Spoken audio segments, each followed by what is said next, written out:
Yesterday we had a bombshell. The President Bola Ahmed Tinubu, decided in his wisdom to impose a state of emergency on Rivers State. Of course, the state of emergency is supposedly as a result of the conflict that has persisted between the governor and the House of Assembly, who are said, members of the State House of Assembly, who are said to be proxies of the Minister of FCT, the former governor of Rivers State. This again is not the first time a sitting governor has been removed from his seat, and it is not the first time that we've had state of emergency imposed on any state. We had state of emergency imposed on Plateau State, where the governor, Chief Joshua Dare, was removed from his seat because of crises that engulfed 3 local government areas. And when that was done by President Olusegun Obasanjo, and then we had the state of emergency that was imposed on Borno, Adamawa, and Yobe states as a result of the insurgency and the attacks that decimated several communities. At that time, however, no state of emergency was imposed. I mean, no governor, the democratic structures were not removed.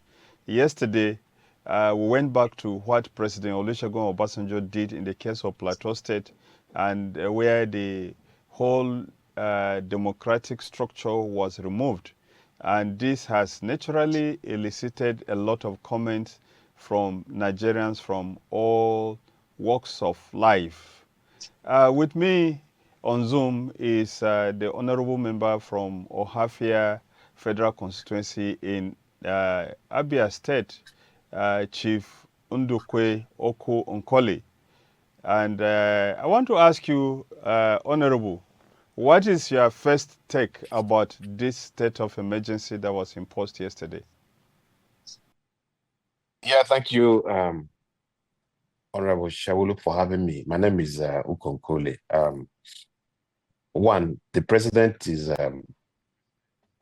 exercising the powers enshrined in Section 305 of the 1999 Constitution as amended by issuing the proclamation for a state of emergency in Rivers State. Well, this is due to largely political reasons and not for the reasons that are adduced in the Constitution. So such proclamation for the emphasis, number one, if the country is at war, and I'm not sure Nigeria is on any known war with any country. Also, the country is in immediate danger. That is the second item why a state of emergency becomes expedient or invasion of the government in a state of war, which is not the situation here. If there's actual breakdown of public order and public safety in the federation or any part thereof to such extent as to require extraordinary measures to restore peace and security. D, if there is a clear and present danger of an actual breakdown of public order and public safety in the federation or any part of thereof that will require such extraordinary measures.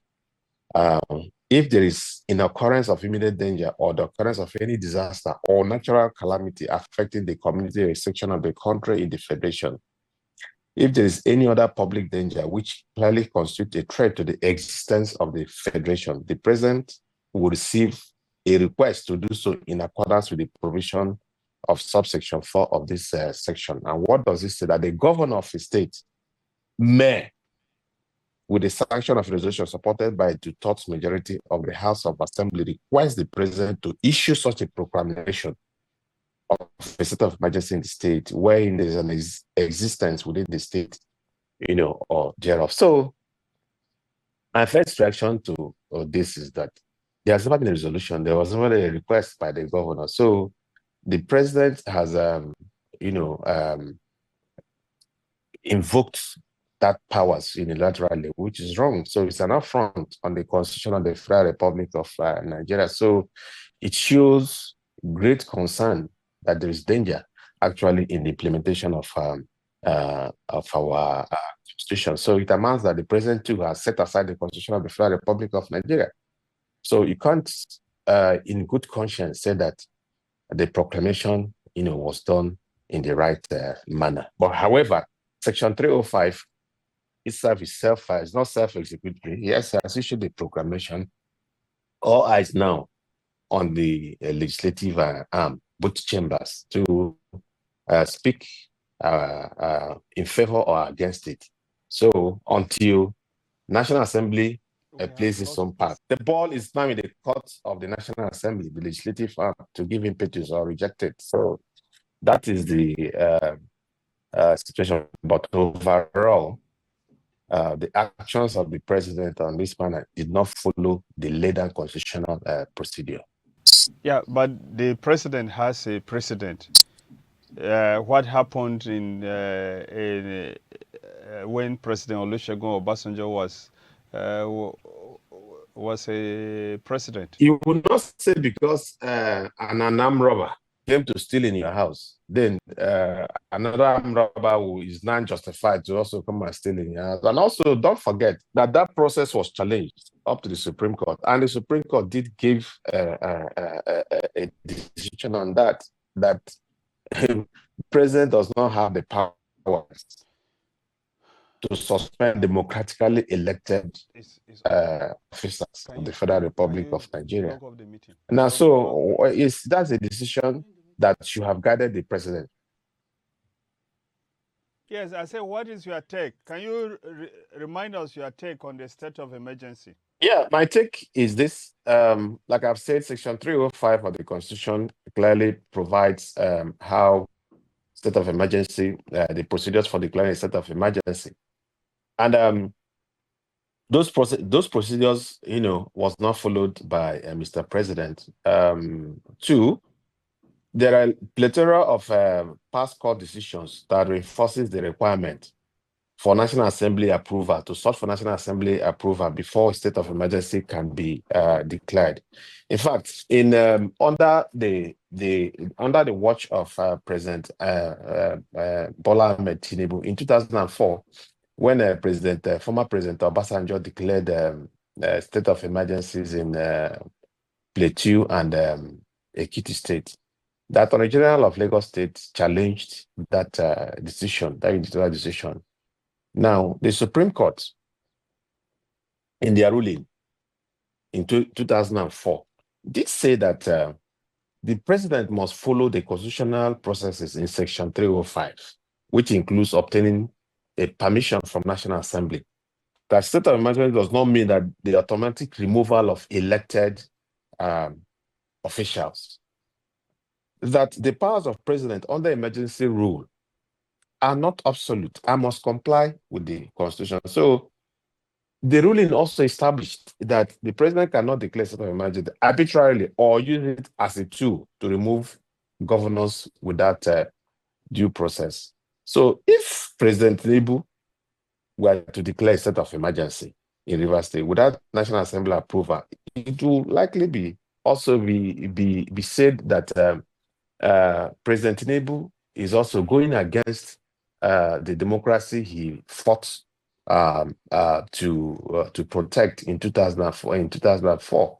So it becomes imperative that it's a very wrong decision, and I want to see the position and the opinion of the Attorney General of the Federation on this matter, who is the chief law officer of the Federal Republic of Nigeria on this issue. So it is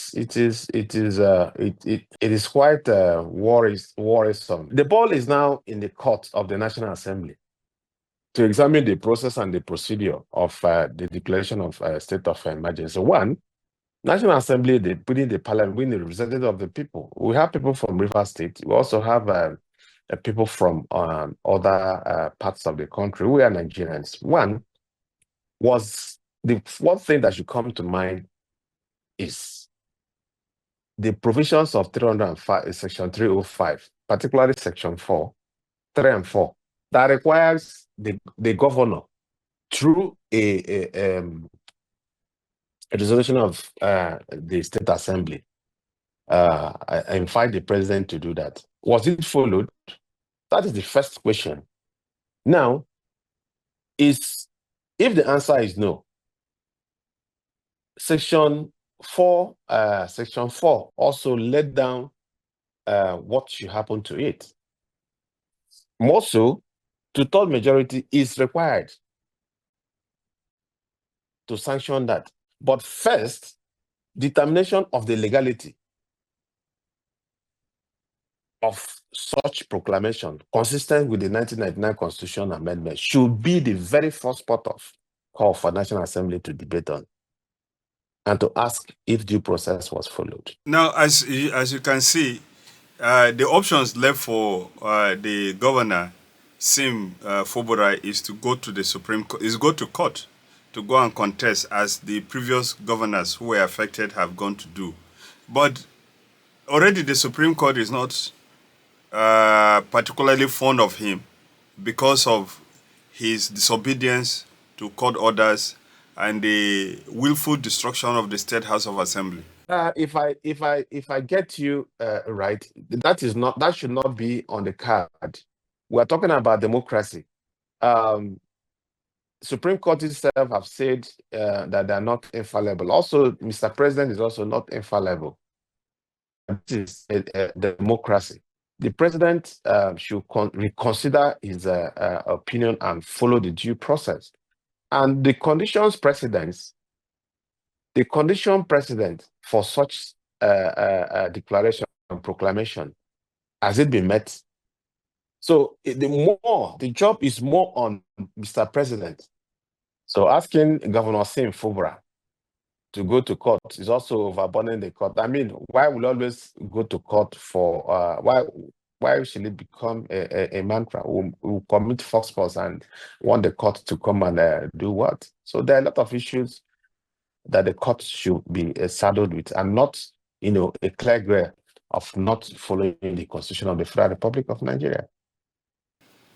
Yeah, but Honorable, if you had the former governor, or if you had the now suspended governor, he made statements to the effect that the youth should wait for him so that he will give them signal. And then yesterday or the day before yesterday, oil pipes started being blown up. So shouldn't the president be fair in blaming that on him? The president is the commander-in-chief to protect lives and property. It is not in the place of Governor Sim Fobra. Governor Sim Fobra is not a security operative. You have the DSS, you have the Army, you have the Navy. And I'm very sure that all those areas, the economic exclusive zone of the Federal Republic of Nigeria, is well manned by military agencies. So the intelligence should have done that, and not the responsibility of Governor Sim Fobra. So pushing that as an alibi is neither here nor there. So Governor Sim Fobra has no blame in the failure of the security architecture to protect the critical infrastructures of the Federal Republic of Nigeria. Yeah, they said the witch made some noise in the night, and in the morning a child dies. In that circumstance, you believe that the witch has something to do. The now suspended governor made comments that are considered inciting not long ago, and these things are happening. Where will we not blame him for being behind them? A Constitution of the Federal Republic of Nigeria that says if a governor makes a speech that a state of emergency should be declared. So I don't know which empowers the president section of the Constitution. We are operating a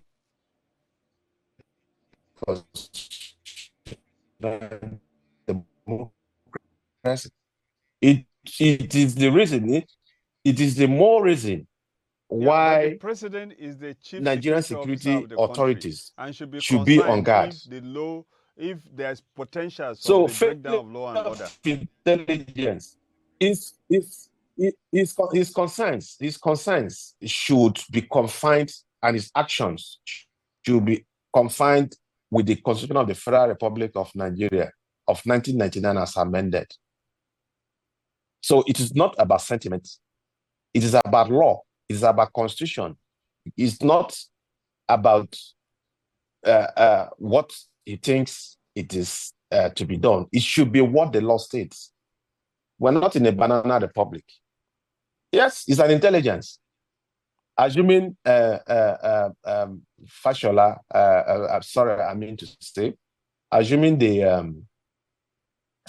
made a comment that they will give instruction. Yes, he also has made a reason for intelligence, to be at alert. And it is not a call. It is not a call that, yes, things should be done on another part of it. And he also said, I have maintained peace, and he's continue to maintain peace. So that is his position. So he said two things. So you don't cherry pick. And the implication of that statement does not give the constitutional power for the president to declare a state of emergency. Yeah, so what are the options left? As we round off, what is there to do now? There to do, number one, is for National Assembly. The president has sent a proclamation. And also, I hope the military authorities, understand what that is not actionable now until National Assembly says otherwise. Agrees or disagrees. National Assembly, if National Assembly does not say no to it within 2 days, it stands. That is the law. I'm not sure. I'm not sure you understand what that provision of the law says. Go and read that section 4 you are quoting, 3054. If National Assembly is in session, it is within 2 days. If it's not in session, it's 10 days. Let me take you through that provision of section 305 in its entirety. It said section 305(1), talks about how it should be done. Let's not go into that. Now, let's go into the National Assembly. Listen. I said section 4, which is a proclamation issued by the president under subsection 1 of this section, shall cease. Section 4, read section 4. A proclamation issued by the president under subsection 1 of this section shall cease to have effect if it is revoked by the president or it's annulled by the National Assembly after the period of 6 months from the date of issuance, unless it is extended for, that the National Assembly may, by resolution supported by a simple majority of all the House, for the avoidance of that, which is paragraph 6, for the avoidance of that, a proclamation issued by the president under subsection 1 of this section shall not be deemed to be a nullity solely on the ground that it was issued while the National Assembly was in recess. Paragraph 7, under section 1 of this section, transmit to the National Assembly a statement explaining the circumstances leading to the issuance of the proclamation. Which he has. So the National Assembly, which the president has done. Which the president has done. So today, National Assembly is debating on the matter. So the issue of after 2 days or not, even the other aspect of section 305 mandates that National Assembly shall within 10 days of the receipt of the statement, decide whether or not to approve the proclamation. Then paragraph 9 says, where the National Assembly approves the proclamation, the president shall have power to issue further proclamation within the period of approval extended. Where the National Assembly does not approve the proclamation, the president shall cease to have effect. The proclamation shall have effect. So the sections you are quoting does not say after 2 days that it stands. It says it shall cease. It shall cease. Yes. The very best thing, anybody should be concerned about the democracy that everybody fought hard, including the president, Bola Ahmed Tinubu. He fought hard to get democracy instead. He even challenged the status. So it will be wrong. It will be wrong if the president is not seen to respect and obey the Constitution, because he is the president today because of the Constitution of the Federal Republic of Nigeria. Yes, we've been speaking with the Right Honorable Hon Nkole. Welcome. Thank you very much for speaking to us.